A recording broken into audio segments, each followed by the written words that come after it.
Hello, couplets. Welcome back to Bear with me, BearElliott. And we're counting down I'm not going to say the top 50, but we challenged ourselves. I would say we. Like there's multiple people inside my head. I don't think that's really true because, sorry, George was just talking to me. I'm joking. We're going to be counting down 50 movies that I'm going to watch through the year of 2016. This is number 50, and it's definitely on the bottom of the barrel. Here's the premise. At the foothills of the Fuji mountain in Japan, there is a forest. This forest has, for centuries, been known as Suicide Forest. It actually has a Japanese name. I'm not even going to try to say it. You don't even want to try to see that. It's going to be really bad. But Suicide Forest, you have this amazing location with rich history where people go in to commit suicide. There's a lot of documentaries about this particular suicide forest, and it's just fascinating that originally this forest was where families that could not take care of children, could not take care of the elderly, or those individuals that happened to not be self-sufficient, they were left in this forest. So from there, it progressed to people that wanted to commit suicide will enter the forest and never come out. It's really, really creepy forest. You have bodies hanging up in trees. You have skeletons laying around from centuries old to modern. This is the whole premise of the movie The Forest. An incredible location, has so many rich possibilities to create a horror movie. And it stars Natalie Dormer. I think that's how you say it. Dormer? Her. I know her from Game of Thrones, and she was also in the last two installments of The Hunger Games. I think this actress is amazing. She has so much potential. Just the downside is, as you can see from my reaction, this is not a good movie. The premise of the movie is you have Jess and Sara, are twins. They share a psychic bond. Well, Jess is in America, Sarah's in... Oh, did I get that right? No. Jess is in Japan, Sara is in the United States. Hope I got that right.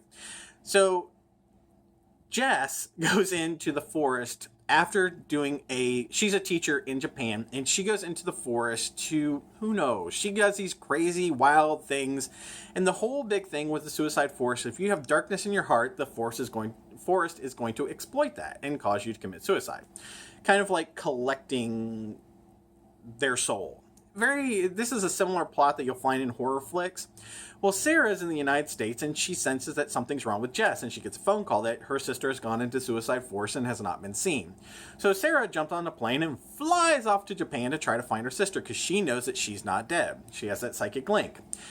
This has so much potential, but the movie failed to accomplish its goal. It was bland. It was boring.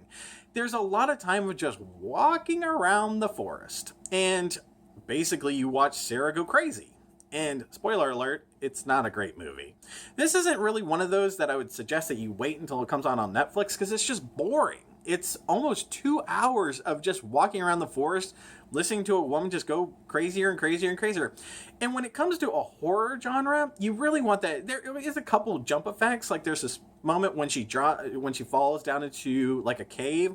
This had so much potential to really illustrate how dark and how evil this forest is, and it didn't succeed at all. I'm sorry, Natalie. You have so much potential, and I'm sure that you have a lot of great things. It's not like you're starving for roles, because obviously I think you're an up-and-coming star in the United States. Oh, I like her. But the movie itself was just boring. Even the whole subplot between her and Rob, because she hooks up with this journalist, Rob, who wants to talk about her story, and he records her. Well, she starts going crazy, thinking that Rob's going to kill her. Well, Rob doesn't end happily, his storyline. I was like, dude, leave the stupid bitch in the forest. She's nuts. Yeah, bye-bye. Bye-bye, Sara. Good luck to you. Yeah, hope you get out. So I can't really suggest that you waste any money on this when it comes to the forest. It's kind of a wah wah. So out of 5 paws, I'm giving this a 1. It's a 1 paw. I mean, if you are desperate for a movie, which Star Wars is still in there, so maybe go see Star Wars for the 20th time. Don't waste your money on this one. So the forest is kind of, nah, it's a blah. Ugh. So I hope that you guys are enjoying the 2016 Bear With Me. So that was number 50. Stick with me for number 49, which is coming up, maybe this week. So until next time, bye, Cublets!